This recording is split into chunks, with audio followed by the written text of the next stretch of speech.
여러분들에게서 고쳐질 부분이 은혜의 감격들을 얼마나 간직하고 계십니까? 성전에 대한 사모함이 특별했던 사람, 말씀이 회복된다고 하는 것, 하나님의 성전의 영광이 회복된다고 하는 것, 그것이 우리들의 삶의 부흥과 어떤 연관이 있는가? 오늘 교회 안에 여러분들의 신앙의 문제가 무엇입니까? 우리들의 신앙을 회복하는 처방전이 있어요. 귀하게 여길 줄 알아야 오늘 여러분들의 삶에 잃어버렸던 감격, 그 은혜가 회복되는 일. 다윗이 예언자 나단에게 말했습니다. 나는 백향 먹으러 지은 왕궁에 살고 있는데 하나님의 궤는 아직도 장막 안에 있어. 그날 밤에 여호와께서 나단에게 말씀하셨습니다. 가서 내 종 다윗에게 이렇게 전하도록 해라. 너는 내가 살 집을 지을 사람이 아니다. 나는 이스라엘 백성을 이집트에서 이끌어 낼 때부터 지금까지 장막을 내 집으로 여기면서 옮겨 다녔다. 나는 계속해서 이스라엘의 지파들과 함께 옮겨 다녔고 한 번 더 이스라엘 백성을 돌보는 지도자들에게 백향목 집을 지어달라고 한 적이 없다. 나는 내가 어디로 가든지 너와 항상 함께 있었고 너를 위해 내 원수들을 물리쳐 주었다. 나는 너를 이 땅 위에 위대한 사람들만큼 유명하게 해줄 것이다. 말씀의 회복을 통해 여러분들의 은혜의 감격이 회복되면 여러분들에게서 고쳐질 부분이 참 많이 있다는 사실입니다. 여러분들은 여러분들이 받았던 은혜의 감격들을 얼마나 간직하고 계십니까? 아니, 우리 어린이들 말고 조금 큰 세대, 우리 어른들, 이전에 교회를 다녔던 여러분들에게 있어서 기억나는 성전, 그 성전에 대한 어떤 추억을 여러분들이 가지고 계십니까? 어쩌면 잃어버렸던 그 추억들이 우리들에게서 회복될 때 우리들의 신앙이, 우리의 믿음이 다시 회복되지 않을까라는 생각을 하기도 합니다. 오늘 말씀의 주인공인 다윗은 성전에 대한 사모함이 특별했던 사람인 것 같습니다. 그래서 오늘 다윗에게 주시는 하나님의 축복의 말씀이 오늘 본문 가운데 나와 있죠. 오늘 본문 말씀 바로 전장 사무엘하 6장에서는 다윗이 왕이 되고 난 후에 첫 번째 하나님의 법궤를 블레셋 땅에서 찾아오는 그 말씀이 나오고 있습니다. 제가 주일날 여러분들에게 말씀드린 것처럼 이 변화산을 여러분들이 은혜스럽게 지나갈 수 있는 방법 중에 하나는 열왕기 상하를 여러분들이 묵상하는 것이 좋다는 말씀을 드렸어요. 말씀이 회복된다고 하는 것, 하나님의 성전의 영광이 회복된다고 하는 것, 그것이 우리들의 삶의 부흥과 어떤 연관이 있는가, 이것을 우리들이 분명히 알 필요가 있어요. 어떤 목사님이 한 1,500명 정도 모인 회중들에게 강의를 하면서 물었답니다. 여러분, 교회에 대해서, 기독교에 대해서 한번 솔직히 한번 이야기를 해 주십시오. 허심탄회하게 한번 여러분들 얘기해 봅시다. 그랬더니 사람들이 일어나서 이야기를 하는데 어떤 젊은이가 이렇게 말을 합니다. 그리스도인들은 모순된 생활을 합니다. 한마디로 위선자들입니다. 그들은 말과 행동이 틀립니다. 또 어떤 사람이 일어나서 이런 이야기를 하더랍니다. 목사들은 그들이 받은 바 소명대로 행동하지 않습니다. 사욕을 채우는 사람들입니다. 또 어떤 사람이 일어나서 이야기를 합니다. 교회 안에 악한 자들이 훨씬 더 많은 것 같습니다. 여러 사람들이 교회에 대해서, 신앙인들에서 이렇게 이야기를 합니다. 그때 이 목사님이 사람들에게 이렇게 말을 했답니다. 그래요, 여러분들이 말하는 것이 옳습니다. 교회 안에 위선자도 있고 사욕을 채우는 목회자도 있고 잘못된 사람들이 참 많이 있습니다. 그러나 여러분들의 비난 가운데 여러분들이 한 사람도 그리스도에 대해서 말하는 사람을 보지 못했습니다. 여러분들이 교회에 대해서 받는 상처와 잘못된 내용들을 보면 그리스도 복음 말씀에 대한 것이 아니라 그것을 행하지 못하는 사람들 때문에 여러분들이 상처를 받고 있는 것이 아니겠습니까? 오늘 교회 안에 여러분들의 신앙의 문제가 무엇입니까? 우리들 안에 살아나야 될 복음의 진실이, 복음의 핵심이 우리들 가운데 회복되지 않기 때문에 우리들이 신앙인으로서의 삶을 살지 못하는 것이 아닌가. 우리 교회에 어떤 젊은 부부 집사가 있습니다. 남편은 모태신앙으로 어렸을 때부터 교회를 다녔고요. 아내는 결혼하면서부터 교회를 나왔습니다. 근데 그 아내가 참 은혜를 받고요, 예배 시간마다 이렇게 많이 울고 눈물을 흘리며 가는 모습을 봅니다. 근데 그 남편이 아내가 예수를 믿으면서 참 힘들어진 게 있답니다. 이제 교회를 나오면서 아내가 그런 말들을 하는 거예요. 당신은 예수 믿는 사람이 왜 그래? 할 말이 없더래요. 부부싸움만 하면 당신은 예수 믿는 사람이 왜 그래? 그러면 자기가 맨날 할 말이 없는 거예요. 그래서 고민하다가 답을 찾았대요. 한 번은 아내가 당신 예수 믿는 사람이 왜 그래? 그래서 이렇게 대답했대요. 나 예수 믿어서 이 정도다. 그래서 그게 이제 자기의 무기가 되었노라고. 여러분, 예수 믿는 사람 보면 실망합니다. 예수 믿는 사람이 믿어야 되는 말씀을 바라봐야 우리들의 신앙이 회복되고 우리들의 신앙이 올바로 서지 이 세상에 온전한 사람이 누가 있겠습니까? 그래서 오늘 우리들의 신앙을 회복하는 처방전이 있어요. 믿음의 주요 온전케 하시는 이인 예수를 바라보자. 이 성전 안에서 이 말씀이 회복될 때 우리들의 신앙과 우리들의 삶이 회복될 수 있다는 사실입니다. 여러분, 말씀이 회복되어야 되는데 왜 이 성전이 회복돼야 될까요? 하나님의 말씀이 선포되는 장소가 바로 이 성전이기 때문에 그렇습니다. 그래서 오늘 여러분들에게 제가 도전을 드리고 싶습니다.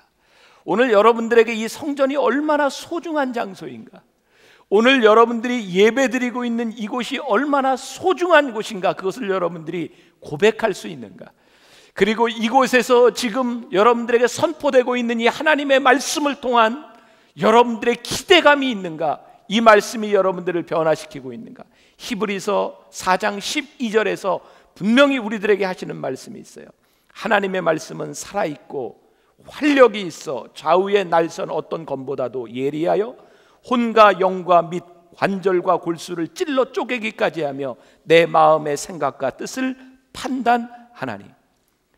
하나님의 말씀은 살아 운동력이 있어 하나님의 말씀이 선포되는 곳에 내 심령 골수를 쪼개는 역사가 일어나는 겁니다. 오늘 여러분들이 이 말씀을 들으며 여러분들 마음속에 기대감이 생겨야 돼요. 하나님, 제가 이 성전에서 말씀을 들을 때마다 제 심령 골수가 쪼개어지는 역사가 있게 하여 주옵소서. 여러분들 가운데서 회복되어지지 못했던 성전에 대한 기대감과 성전에 대한 사랑을 잃어버렸던 여러분들에게 이 성전이 얼마나 소중한 것인가를 여러분들이 오늘 기도하며 깨달아 알 수 있기를 간절히 소망합니다. 말씀은 다른 사람을 쪼개는 게 아니에요. 내 심령 골수를 쪼개는 겁니다.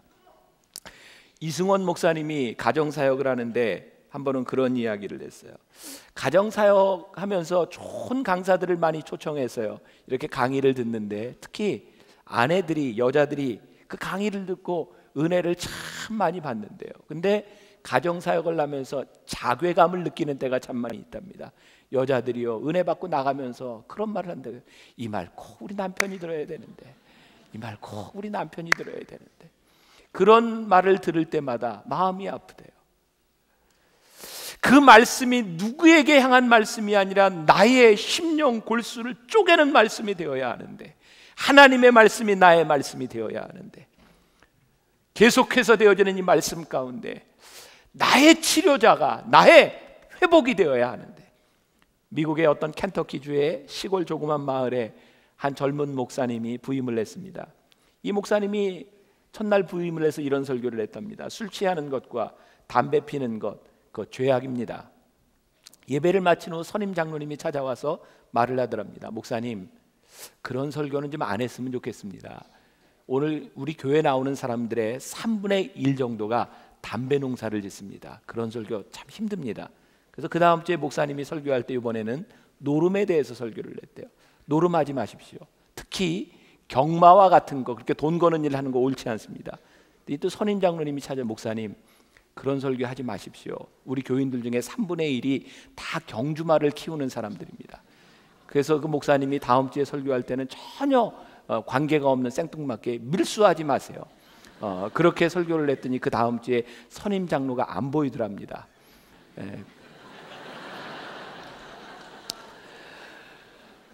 여러분, 말씀은요 누구의 눈치를 보고 전할 수 있는 것 아니고요. 우리들의 입맛에 맞는 말씀 전하는 것이 아니고요. 하나님의 말씀은 살아 운동력이 있기 때문에 그 말씀이 내 가슴에 부딪힐 때, 내 가슴을 후벼 파며 아픔을 줄 때 그것이 살아있는 하나님의 말씀이 될 수 있다는 사실, 말씀 앞에 여러분들이 깨어질 수 있는 것이 은혜라고 하는 사실, 저 목사님이 저 강대상에서 저 말씀을 선포할 때 내 마음이 아프다는 느낌이 들 때 하나님의 살아계신 그 말씀이 역사하고 있다는 것을 인정하기 시작할 때 우리들의 삶의 회복이 일어나기 시작한다는 것을 기억하십시오. 그래서 오늘 그 말씀이 선포되는 이 성전을 향한 여러분들의 사랑이 먼저 회복되었으면 좋겠다. 다윗은 그가 37살에 남북 왕조를 다 통일하고 왕이 되었습니다. 그는 승승장구하고 예루살렘을 이제 수도로 삼습니다. 여러분, 예루살렘을 가리켜서 시온성이라고도 이야기를 하고 다윗성이라고도 이야기를 합니다. 그 예루살렘은 성전의 대명사가 되었습니다. 사무엘하 5장 10절에 보니까 이런 말씀이 있어요. 만군의 하나님 여호와께서 함께 계시니 다윗이 점점 강성하여 가니라. 다윗이요, 하나님의 은혜를 입고 그가 왕국을 통일하고 수도를 예루살렘으로 정하면서 그가 점점 강성해졌던 이유가 뭐냐면 그가 하나님의 성전 안에 거하는 사람이었다는 거예요. 아까 제가 말씀드린 것처럼 오늘 본문 말씀 이전 6장에서 다윗은 왕이 되고 난 후에 처음으로 한 일이 뭐냐면 블레셋에게 빼앗겼던 법궤를 찾아오는 일을 합니다. 법궤가 무엇입니까? 그 속에 하나님의 말씀이 들어있었어요. 다윗은 왕이 되고 나서 그가 왕궁을 세우면서 그의 마음속에 정말 큰 소원이 있었어요. 하나님, 잃어버렸던 하나님의 말씀을 제가 회복하며 다시 다윗성으로 하나님의 말씀을 가져오고 싶습니다. 그의 삶의 중심 가운데 하나님의 말씀을 두고 싶습니다. 그의 삶의 패턴 가운데 하나님의 말씀을 중심으로 하여 제가 살아가고 싶습니다. 그는 하나님의 말씀이 성전에 없는 것이 너무 슬프고 안타까웠어요. 그래서 그는 왕이 돼서 처음으로 법궤를 찾아옵니다. 그리고 우리가 너무나 잘 아는 사건이 일어납니다. 다윗이 법궤가 들어올 때 얼마나 기뻤는지 그가 춤을 추며 노래합니다. 그때 어떻게 됐어요? 다윗의 옷이 풀러져서 흘러내립니다. 그의 아내 미갈이 이야기를 하죠. 왕이시여, 채통을 지키시옵소서. 당신의 모습이 시정잡배와 같습니다. 왕이시여, 권위를 지키시옵소서. 그때 다윗이 뭐라고 이야기를 합니까? 너는 모른다. 하나님의 말씀이 내 속에 회복되고 하나님의 말씀이 지금 이곳에 온 것이 나에게 얼마나 기쁜 일인지 너는 알지 못한다. 다윗이 춤을 춥니다. 여러분, 성전이 하나님은 아닙니다. 이것은 건물입니다. 그러나 이곳에서 하나님의 말씀이 선포되기 때문에 이 성전을 귀하게 여길 줄 알아야 여러분들의 신앙이 회복될 수 있다는 사실을 아십니까? 저는요, 가끔 월요일에 지나가다 보면 우리 교인들이 돌아가면서 교회를 청소하는 모습을 봅니다. 참 귀하다는 생각이 듭니다. 하나님의 성전을 내 손으로 한번 닦고 예배드리는 사람과 누가 닦아놓은 교회에서 예배드리는 사람의 예배가 어떻게 동일할까? 여러분들이 성전을 향해 말씀이 선포되는 곳을 향해 여러분들의 마음이 얼만큼 있는가? 성전을 사모하며 사랑하는 마음이 여러분들에게서 회복되지 않는데 어떻게 이 말씀이 여러분들에게 귀하게 선포될 수 있겠는가? 다윗은 하나님의 말씀이 다가왔을 때 다른 사람의 눈치를 보지 않습니다. 그리고 자기를 비난하는 미갈을 향해 다윗이 이렇게 말을 합니다. 이는 여호와 앞에서 한 것이니 그가 내 아버지와 그의 온 집을 버리시고 나를 택하사 나를 여호와의 백성 이스라엘의 주권자로 삼으셨으니 내가 여호와 앞에서 뛰놀리라. 내가 이 모습보다 더 낮아져서 스스로 천하게 보일지라도 내가 말한 바 계집종에게는 내가 높임을 받으리라. 다윗이 이렇게 얘기합니다. 하나님의 전에 하나님의 말씀을 보는 것이 얼마나 기쁘고 감사한 일인지, 내가 더 천하게 보인다 할지라도 내가 그거 신경 쓰지 아니하리라. 사랑하는 여러분, 오늘 요 말씀 하나 꼭 기억하고 가세요. 제가 참 좋아하는 말입니다. 기도할 때 제가 이런 말을 참 자주 합니다. 우리의 헌신보다 더 큰 은총을 베푸시는 하나님. 하나님은요, 여러분들의 헌신보다 더 큰 은총을 베푸시는 분이십니다. 다윗에게 열망이 생겼어요. 하나님, 제가 하나님의 법궤를 사모하며 하나님의 전을 사모하며 제가 하나님의 성전을 짓고 싶습니다. 그래서 나단 선지자에게 묻습니다. 제가 이 성전을 지어도 되겠습니까? 근데 하나님이 다윗에게 성전 짓는 것을 허락하지 않으셨어요. 다윗은 그가 왕이 되고 난 후에 그의 머릿속에 처음으로 떠오른 것이 무엇이었을까? 목동이었던 시절에 나를 불러주시고 광야의 위협 가운데서, 생명의 위협 가운데서 나를 살려주셨던 하나님, 오늘 이 자리에 나로 하여금 왕을 세워주신 그 하나님, 그 하나님의 은혜를 기억하고 있는 다윗에게 이 성전에 머문다고 하는 일이 얼마나 감격스러운 일이었는지, 내가 하나님의 전을 짓고 싶습니다. 근데 하나님이 다윗에게 그거 허락하지 않으셨어요. 그 네가 할 일 아니다. 그러나 하나님께서 다윗의 마음을 받으셨어요. 내 마음이 참 귀하구나. 여러분들이 하나님의 일을 하면서 여러분들이 그렇게 위대한 큰 엄청난 일을 할 수 없을지 몰라요. 그러나 여러분들 마음속에 있는 하나님의 성전을 향한 여러분들의 헌신된 마음을 하나님이 보세요. 하나님이 받으세요. 말씀을 향해 나아가는 여러분들의 모습을 하나님이 보세요. 그리고 여러분들의 헌신보다 더 큰 은총으로 채우시는 분이 우리 하나님이세요. 저는 한때 우리 성도들의 헌신을 가로막으려고 했던 적이 있었습니다. 제가 미국 유학 가기 전 저 임해촌의 동신상가 작은 건물에서 예배를 드릴 때, 만나교회가 여기 지어지기 전입니다. 우리들이 만나교회를 짓기 위해서 한번 건축 헌금을 합시다라고 이야기를 냈고, 저도 제가 유학을 떠나기 전에 우리 아이들 돌반지에서부터 저희 폐물까지 다 교회에다 헌금을 드리고 갔어요. 그런데 저희 교인 중에 한 사람 건축 헌금을 가지고 나왔는데요, 제가 도저히 그 헌금을 못 받겠더라고요. 제가 못 받겠더라고요. 왜? 제 그분의 형편을 아니까. 이거 너무 과합니다. 근데 새벽에 하나님께서 저에게 그런 질책을 하셨어요. 그걸 왜 네가 받냐?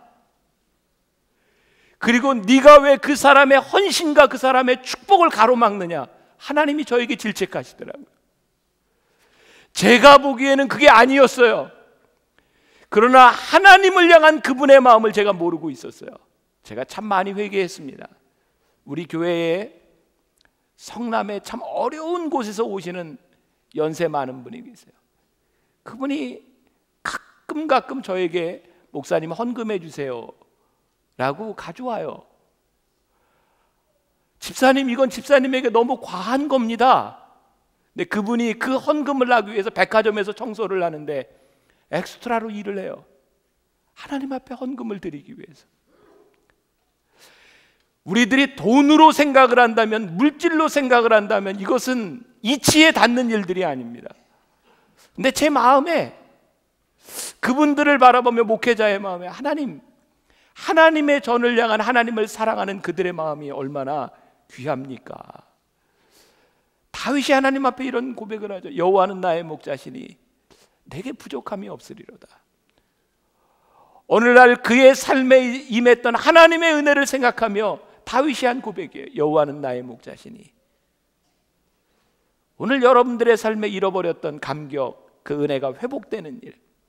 누가복음 7장에 예수님께서 바리새인들과 함께 잔치를 베풀고 계실 때, 그때 한 여인이 와서 향유옥합을 깨트리죠. 사람들이 그 여인을 향해 제가 그랬던 것처럼 이렇게 얘기합니다. 그게 얼마나 귀한 것인데, 이걸 가지고 가난한 사람을 도와주면 얼마나 많이 도울 수 있는데. 근데 예수님께서 말씀하십니다. 너희들은 모른다. 저 여인이 나를 얼마나 사랑하는지, 그 여인이 받은 용서와 그 여인이 받은 내 사랑이 얼마나 큰지 너희들은 알지 못한다. 하나님께서 오늘 여러분들을 향해, 아니 여러분들 중에 누군가를 비난하는 사람이, 미갈 같은 사람이 있을지 몰라요. 도대체 저게 뭐하는 짓이냐고. 여러분들이 하나님의 은혜를 알지 못하면 가만히 계세요. 그리고 하나님의 은혜를 아는 자들을 바라보며 하나님 저에게도 하나님의 성전과 하나님의 말씀을 사모하는 마음을 저에게 주셔서 하나님 나의 헌신보다 늘 더 큰 은총으로 베푸시는 다윗의 은혜가 나에게도 나의 삶에도 임하게 하여 주옵소서. 사랑하는 여러분, 오늘 여러분들 기도할 때에 여러분들의 마음과 여러분들의 삶을 받으시는 하나님 앞에 기도했으면 좋겠어요. 여러분들이 할 수 있는 게 뭐가 있겠습니까? 여러분들의 힘으로, 여러분들의 힘이 아니면 하나님이 못하시겠습니까? 그거 아니에요. 그러나 하나님의 전과 말씀을 사모하는 여러분들의 마음과 헌신을 우리 하나님이 받으신다는 사실을 기억하며 오늘 하나님 앞에 기도하세요. 제가 하나님 앞에 드릴 수 있는 저의 헌신이 무엇인지, 하나님의 전을 사모하는 저의 마음이 무엇인지 하나님이 이 마음을 받아주세요. 그래서 오늘 여러분들의 가슴에 그 하나님의 음성을 들었으면 좋겠어요. 너희들은 모른다. 이 여인이 나를 얼마나 사랑하는지. 너희들은 모른다. 이 여인이 나에게 얼마나 많은 은혜와 용서를 받았는지. 그 사랑과 은혜가 여러분들에게 여러분들의 삶의 고백으로 그렇게 여러분들의 입술로 나올 수 있는 이 새벽이 되기를 간절히 소망합니다.